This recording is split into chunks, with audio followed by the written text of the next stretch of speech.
it's Lisa. We're going to be creating a two-page layout today. I have some photos that were taken at the North Carolina Museum of Art back during the winter, and we went down there to see the Escher exhibit. There was also Da Vinci's Codex, which is like a diary, and while it's fascinating to be in a room with something that Da Vinci actually created, it wasn't like really seeing the art, but the Escher exhibit was just marvelous, and they didn't let you take pictures of it. So the only thing I have to show for that is my little card here from their advertising of the exhibit. So I'm going to use that, and I'm going to use some photos that I took in the permanent collection, including the only painting they have of Thomas Moran, who's my favorite artist. And they had this really cool thing where you went up to this mirror and it made it look like smoke was coming out of your eyes. Some odd stuff. So we were in some of the permanent exhibit, and then we went into a much larger new area that they had built since we'd been there last, but I didn't take a lot of pictures over there. I took a few, and I want to put these on a two-pager, and I think for museum things, jelly prints are wonderful because you have all those colors and that kind of artistic look to them. I have a separate video that I'm going to link up to this that will take you through my process for several layouts where I take my pictures and say, okay, what jelly prints do I have already that go with them, and what new ones do I need to create? For this particular spread, I have quite a bit of stuff already. So at this point, I'm not sure if I'm going to add any more new things.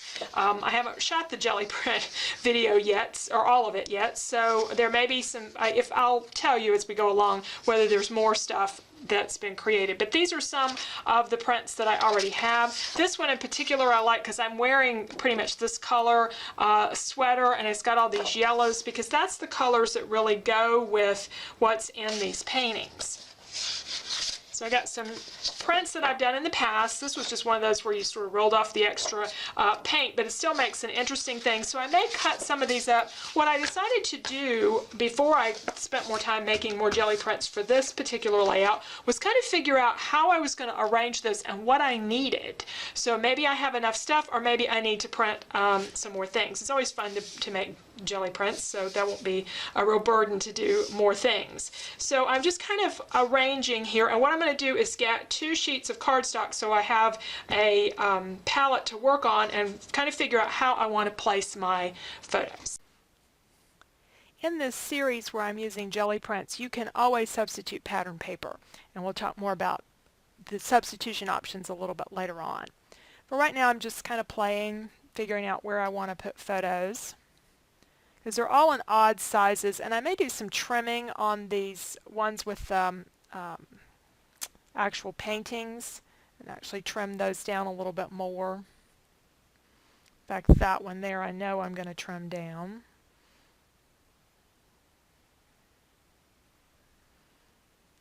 And now I'm thinking about putting the jelly prints up at the top in a space in some cut design.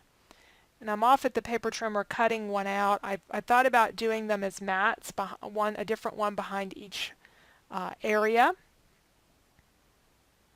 so that they sort of show up there at the top.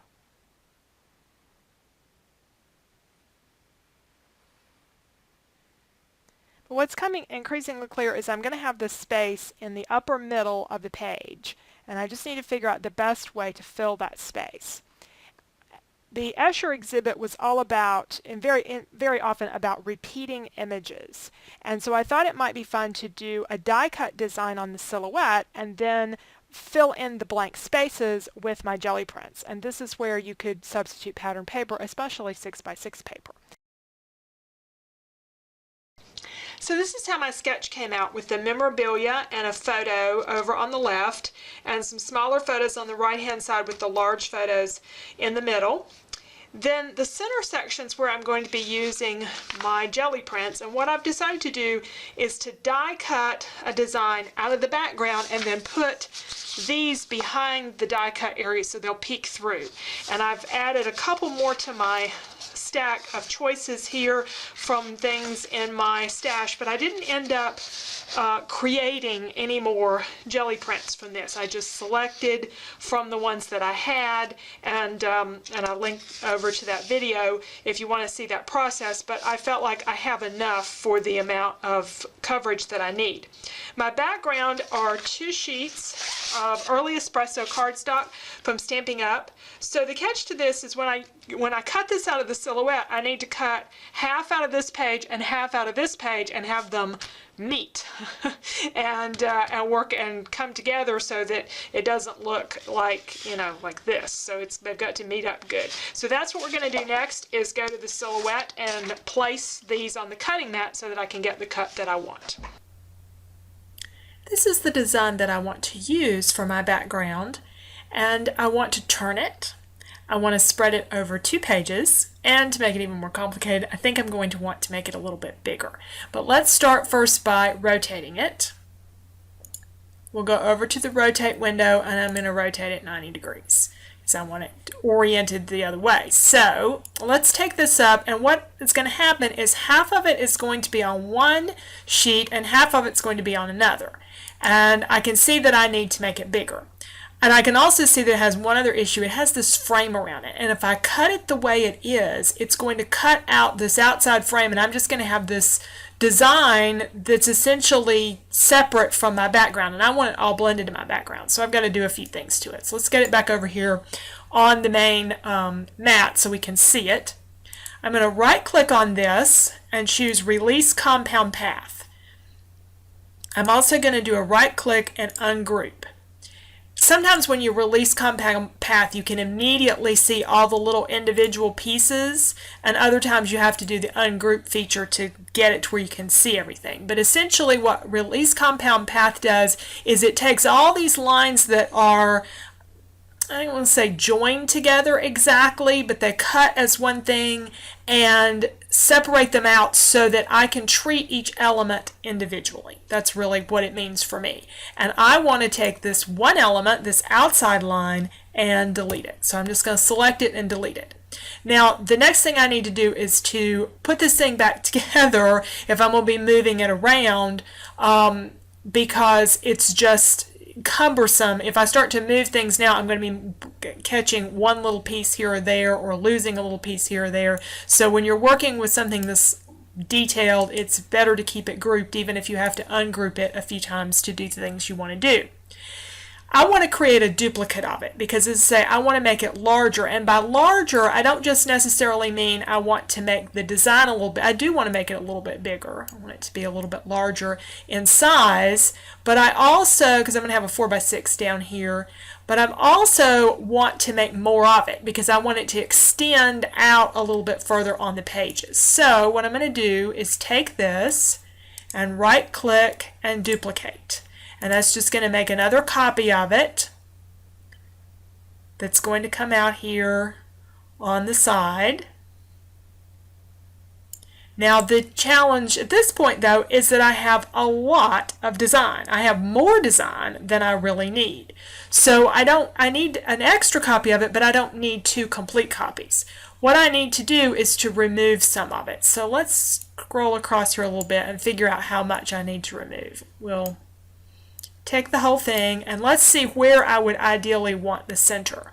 I think I would like the center to be here, right in the middle of one of these diamond things, so this cut apart diamond thing is not at the break in the page. Alright, so that looks good, and I like what's over here on the left, but I've got too much on the right. I've got 2.5 of these cut out diamonds on this side, and I've got 3.5 on this side. So I need to cut apart some of what's on the right.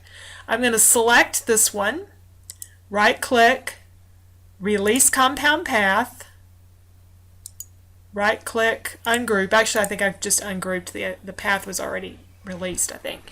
But anyway, I've got this separated, so now I can select the parts that I don't want and delete them. And I need to look carefully and make sure I've got a good mirror image, and I do. These little diamond parts here are not here, and they're not over here, so it looks like I've got exactly what I want. So I'm going to select all of this, right click, group, oops,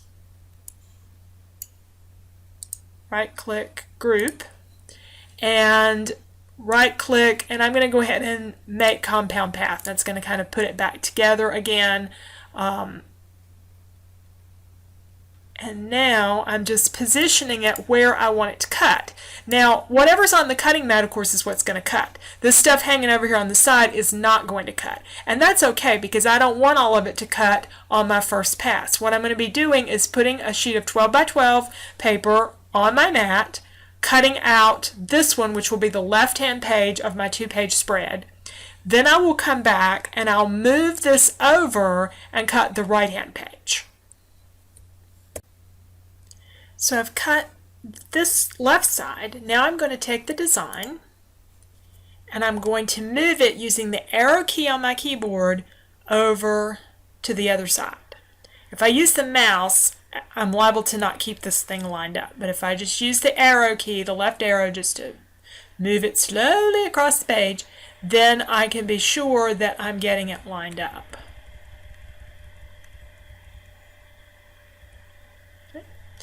Now it's ready to cut. I'm going to make sure I'm in the middle. Yeah, 2 full diamonds on each side, and I'm ready to send this to cut, and then we can put it together.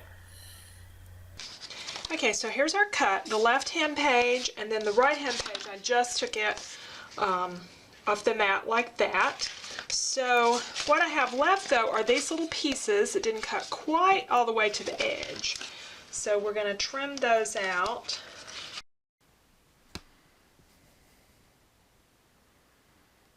And this is going to leave kind of a delicate edge, and we'll deal with that in a little bit. Our next step will be to fill in all the backing to this. Now I could cut the pieces, well, first of all I'm checking to see how it lines up, and it's really close. There's just a slight variation, but I think I can live with that. Now I could have cut these triangles, or excuse me, diamond pieces that are needed in the middle out on the silhouette, but since I had a lot of different paper, I thought that would be more tedious than just doing them by hand, and they don't have to be perfect because they're going to be glued to the back anyway, so it's okay for them to be a little bit larger. So I'm just going to cut out a bunch with different jelly prints, and then we'll glue them in place.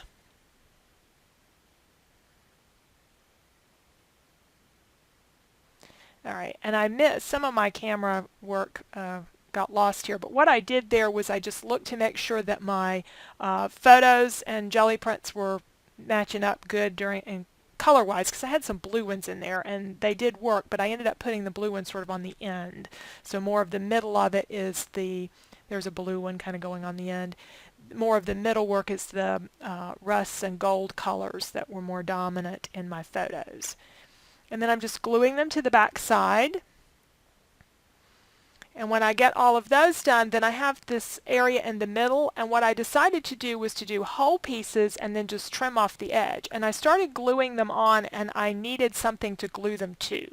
So I'm going to take a scrap piece of paper, this is like typing paper, and lay that in and glue the diamonds to the white paper, and then I'll trim down the whole thing at the end.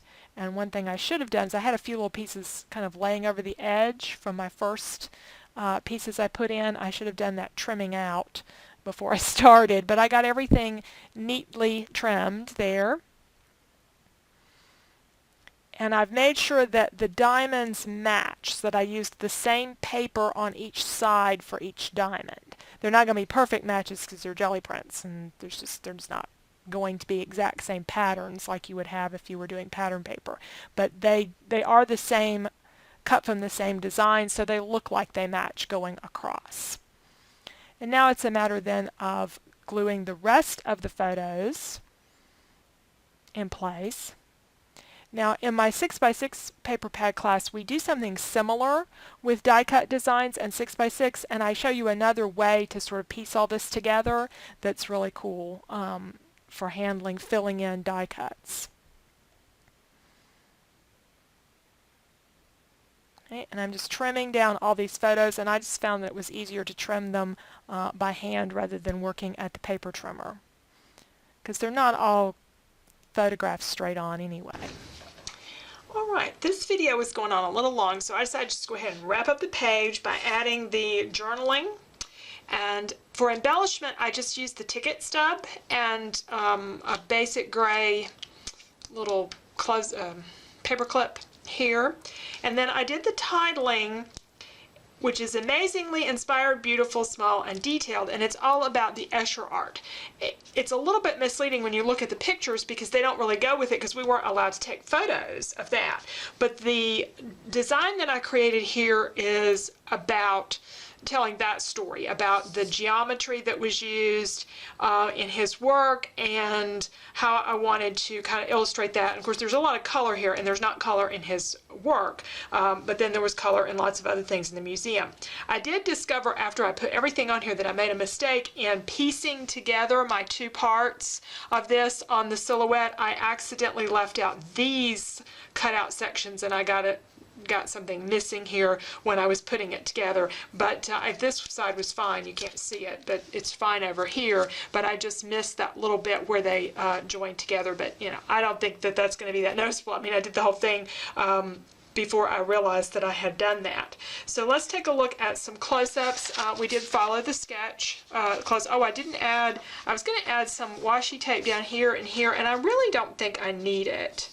Because I've got all this color, I think it might be distracting, so I think I'm just going to leave that off, and this is so close to the edge, I think I'm just going to leave that off. So let's take a look at some of this design.